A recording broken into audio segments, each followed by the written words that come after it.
What's going on, guys? Welcome to Inside the Horseshoe. My name is Matt, and today we're going to be doing my first 2024 NFL mock draft.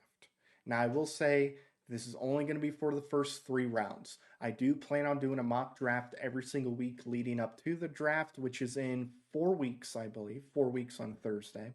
So, as we do more mock drafts, I will add more rounds to those mock drafts. Also, this is not what I would do exactly. This is the feeling that I have currently for what I think the Colts are going to do. That feeling every single mock draft is going to be different. Some players, they will be on multiple mock drafts. However, every mock draft is going to be different. So, before we get into the video, if you're new, if you haven't already, I would greatly appreciate if you would click that subscribe button.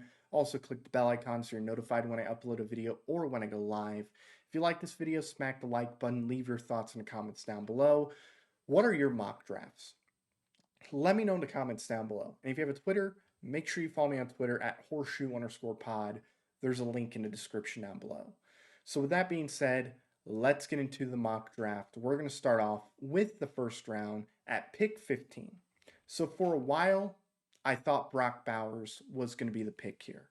However, after thinking about it, I just don't see him escaping the top 10. I think at worst, he falls to 10. I thought for a bit that the Chargers were going to take Brock Bowers, but once they traded Keenan Allen, to me, that was a sign that, hey, they're going to take a receiver here. And odds are it's going to be Malik Neighbors, which would be a really good weapon for Justin Herbert. So that meant Brock Bowers was going to fall. He's not going to go to the Giants. He's not going to go to the Titans. The Falcons are going to go defense. The Bears will probably go with a defensive end, but maybe they go receiver. The Jets are the team I think that would take Brock Bowers because all they have is Tyler Conklin, and that's it. They're fine at receiver. I think they're good there. I think they could go with an offensive lineman. However, I do think the Jets will take Brock Bowers. So when that happens, I think the Colts are going to go one of two positions. They're going to go receiver or they're going to go with a corner. In my opinion, I think right now they're going to go wide receiver. I know a lot of people think they're going to go corner because they did not trade for Snead. I think they're going to go wide receiver. And I have the Colts selecting Brian Thomas Jr. from LSU. Brian Thomas Jr. is a big, tall, fast, athletic receiver that has really good hands and is a really good route runner. He's a fine blocker, but I don't think that's going to hurt him at all. He ran a 4.3340 at the combine, which is really nice. You know, he's like 6'3". So, like I said, big, tall, fast. Like, I think that's just something Ballard is really going to want.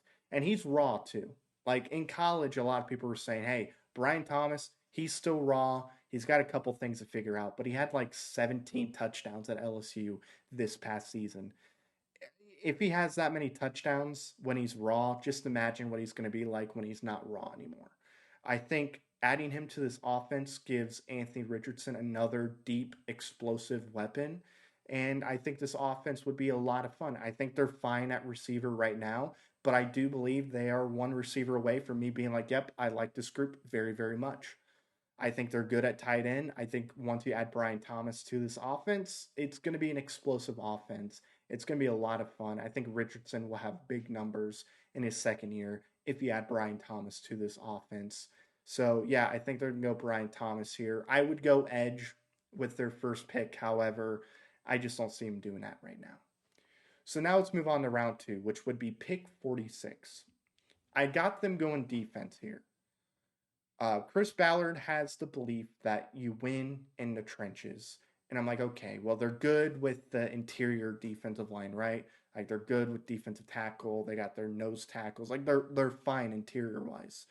I like Dio. I like Quiddy. They're like good rotational guys, but I don't look at them as like full time starters. And then Samson Ebukam, I think, had a really nice first year, proved that he can be a really good starter for this team. But I do think they're missing one guy to be on the other side. So I have the Colts taking Chris Broswell from Alabama, edge rusher. Like I said, they need to add another edge. I think Broswell would be a very good option for this team in the second round. He's a very good pass rusher. He had 13 sacks, which, by the way, is more than what Dallas Turner had. And he had 33 hurries, which is the same that what Dallas Turner had as well. Dallas Turner had more quarterback hits, but it was one more. That's it. He had 11 quarterback hits. Broswell had 10 quarterback hits. I think Broswell could be selected before 46. I think he can. He's a pretty good run stopper, but his strength, in my opinion, is pass, which is something they need to add because I felt like last year, while yes, they did break the record for most sacks in their franchise history, and they were top 5 in sacks in all the NFL. They still were very inconsistent, and they were in the bottom of the league when it came to their pass rush rate. I think when you add a guy like Broswell to this defensive line, I think it's going to improve that. And I think this defense is much better with another really good edge. I think Broswell, out of all the guys that will be available day 2, has the potential to be the best and to be a legit dude. So I think the Colts will take Chris Broswell right now from Alabama. Now we're going to move on to round 3. This is where I think they add corner, and I have them taking Cam Hart from Notre Dame. Now, I know there's a chance that Hart might not be available once you get to pick 82, but you know what? I don't care. I'm going to say the Colts take him here at 82. The secondary is an issue. It needs to be addressed. I still think they need to add another veteran. I don't care if it's Snead or if it's a guy that you can rely on to have go in there whenever one of our other guys needs a breather. So they do need to address it, especially safety. But I think adding Cam Hart would be a really nice option. He'd be a great rotational piece that could eventually become a starter. Cam Hart this past season has shown that he can lock down top talent. I mean, he locked down Marvin Harrison Jr. when they played Ohio State. He is big, he is tall, he's athletic. He is the Chris Ballard dream when it comes to corners. I think Chris Ballard would be just so happy to add a guy like Cam Hart. Like I said, Cam Hart, let him rotate in and out, but I think he can be a dude. And maybe he can overtake a guy like Dallas Flowers, who I'm actually really excited to see what he can do. Maybe Cam Hart can eventually be the starter at some point.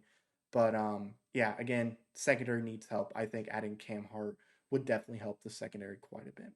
All right, so that is my mock draft, the first 3 picks anyway. We're going to run through it again real quick. At pick 15, I have the Colts taking Brian Thomas Jr., wide receiver from LSU. At pick 46, I have the Colts taking Chris Broswell, edge from Alabama. And at pick 82, I have the Colts taking Cam Hart, cornerback, Notre Dame. So thank you again for watching this mock draft that I put out there. Let me know what your mock drafts are in the comments down below. And if you're new or if you haven't already, I would greatly appreciate if you would click that subscribe button.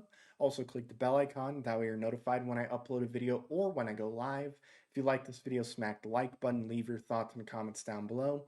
And again, if you have a Twitter, make sure you follow me on Twitter, horseshoe_pod. There's a link in the description down below. Thank you very much for watching. I've been Matt. Bleed Blue, and we'll see you next time. Bye-bye. Thank you very much for watching this video. If you like it, make sure you watch one of these other 2 videos. They're cool. Also, if you're new, please click the subscribe button as well as the bell icon. I greatly appreciate your support.